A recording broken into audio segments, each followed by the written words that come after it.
It's not your fault यार, it's not your fault. सब कुछ में तुम्हारी गलती नहीं है।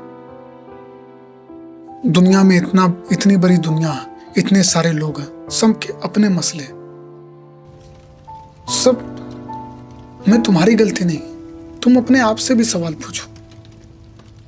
अगर तुम खुद को यूं ही कोसते रहोगे तो क्या तुम खुद को कभी माफ कर पाओगे? क्या अपने आप को कभी माफ कर पाओगे? क्या ये वक्त, क्या तुम्हारा दिल कभी तुमसे सवाल अगर पूछेगा कि तुम जो चाहते थे तुमने वैसा ही किया? हमेशा मन को मार करके भी तुम कोशिश करते रहे आगे बढ़ने की। हमेशा तुम अपने उम्मीद से ज्यादा तुमने मेहनत किया, फिर भी तुम्हारे हाथ अगर कुछ नहीं आया तो फिर क्या तुमने अपने साथ इंसाफ किया? नहीं यार। इसलिए कोसना बंद करो। It's not your fault. अगर तुम्हारे माँ बाप परेशान हैं, अगर इस दुनिया में बहुत सारा दुख है, अगर लोग मर जा रहे हैं, तो सबके लिए तुम्हारी गलती नहीं है। सबके लिए तुम जिम्मेदार नहीं हो। तुम्हारी भी अपनी जिंदगी। हाँ, अगर तुम कोशिश नहीं करते हो, अगर तुम मेहनत नहीं करते हो, तो फिर तुम्हारी गलती हो सकती है। मगर अगर सब कुछ कुर्बान कर देने के बाद तुम्हारे हाथ में कुछ हासिल नहीं होता तो इसमें तुम्हारी गलती नहीं हो। लोग हर कुछ में अपनी गलती निकालने लगते हैं, और जो कमजोर दिल के होते हैं वो और गलतियां निकालते हैं। उन्हें यही लगता है कि कहीं ना कहीं उन्हीं में कमी रह गई, कहीं ना कहीं वो और अच्छे तरीके से करते तो तरक्की हो जाती, कहीं ना कहीं अगर वो और ध्यान से मेहनत करते तो आगे बढ़ सकते थे। मगर सच्चाई ऐसी नहीं है, ऐसा नहीं होता। तुम कितनी भी कोशिश कर लेते, सब कुछ तुम्हारे हाथ में था ही नहीं। सिर्फ कोशिश कर लेने से ऐसा नहीं था कि तुम सब कुछ को काबू में पा लेते, नहीं होता। तुम्हें फिर भी हो सकता था हार का सामना करना पड़ता। तो सब कुछ ऐसा नहीं होता, क्योंकि सब कुछ अपने हाथ में होती है। सारी जिम्मेदारी तुम्हारी है, सब कुछ तुम बदल सकते हो। ये सब छोटी छोटी बातें, जब लोग मैच्योर नहीं होता तो ये सारी बातें करता।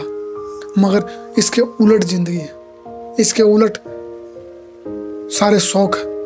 तुम आदमी को निकालो और उसकी जिंदगी को पढ़ो, तुम्हें अनुभव होगा कि उसने कुछ एक्स्ट्रा ऑर्डिनरी नहीं किया, कुछ नहीं। जो लोग कर रहे हैं ना, उससे उसने कुछ अलग नहीं किया। बस यही था कि उसका वक्त काम करते गया, उसकी चीजें काम करते गई, और फिर वो आगे बढ़ गया। तो इट्स नॉट योर फॉल्ट। अगर सबके साथ बुरा हो रहा है तो सिर्फ तुम जिम्मेदार नहीं हो। तुमने भी कितना कुछ झेला।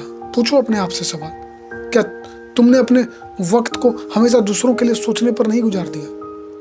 बी इमोशनलेस यार। हमेशा ज्यादा सोचने वाला आदमी, खुद को कोसने वाला आदमी अंत में डिप्रेशन में चला जाता है और कुछ हासिल नहीं होता, कुछ भी हासिल नहीं कर पाओगे। फिर तुम एक आम जिंदगी जीने के लिए भी जद्दोजहद करोगे और फिर भी कुछ हासिल नहीं होगा। तो कोई बात नहीं, कोशिश की, जिंदगी में मेहनत की, जो दिल कर रहा है वो कर रहे हो, मेहनत कर रहे हो। सबकी अपनी जिंदगी है, सबके पास वक्त है यार, सबके पास बराबर वक्त। तुम्हारे पास कुछ बहुत ज्यादा वक्त नहीं है, और ना ही तुम्हारी IQ बहुत ज्यादा। अगर होती तो तुम अभी ये सब चीजें नहीं सोच रहे होते।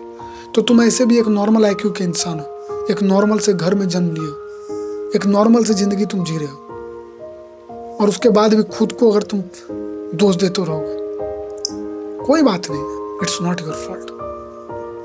ऐसा नहीं होता कि सब कुछ हम ऐसे चाहेंगे मुट्ठी में बांध लेंगे। बहुत बड़ी दुनिया है यार, बहुत बड़ी दुनिया। इतने लोग हैं यहाँ पर ना कि तुम मतलब सोचते भी नहीं हो। तुम अपने जिनसे तुम मिले हो उतने लोगों को भी याद करने की कोशिश करो तो याद नहीं आते। जितने लोगों के बारे में तुमने सुना है, कभी कभार उनका नाम सोचने की कोशिश करो तो लगता अरे यार उनका नाम भूल गए। कितने शब्द जो तुम जानते हो वो सब तुम्हें याद नहीं आते। तो कितने लोग हैं यार, कितनी बड़ी दुनिया है। कैसे सब कोई को तुम के लिए तुम जिम्मेदारी उठा सकते, तुम अपनी जिंदगी को आसानी से जी सकते हो। अगर तुम्हारे किस्मत में कुछ लिखा होगा तो कुछ बड़ा होगा, नहीं होगा तो फिर मुश्किल है। मगर अगर तुम नहीं जियोगे तो अच्छे तरीके से नहीं मेहनत करोगे और दिन भर अपने आप को कोसते रहोगे तो और पीछे चले जाओगे यार। तो believe in your self and कोशिश करो, और हमेशा अपनी गलती नहीं निकालो। तुम्हारी गलती नहीं है यार, तुम खुद भी बहुत कुछ झेल रहे हो। जिंदगी तुम्हारी भी आसान नहीं है। तुमने बचपन से कितने सपने को कुर्बान किया, कितनी खुशी को दरकिनार कर दिया, इसलिए कि तुम्हारे माँ बाप खुश रहे, इसलिए कि तुम्हारा परिवार खुश रहे, तुम्हारा दोस्त खुश रहे, अब तुम्हारे अपने लोग खुश रहे। मगर अंत में क्या तुम खुश रह सके? पूछो अपने आप से सवाल। थैंक यू दोस्तों। अगर वीडियो अच्छा लगा तो लाइक कीजिए, कमेंट कीजिए, सब्सक्राइब कीजिए।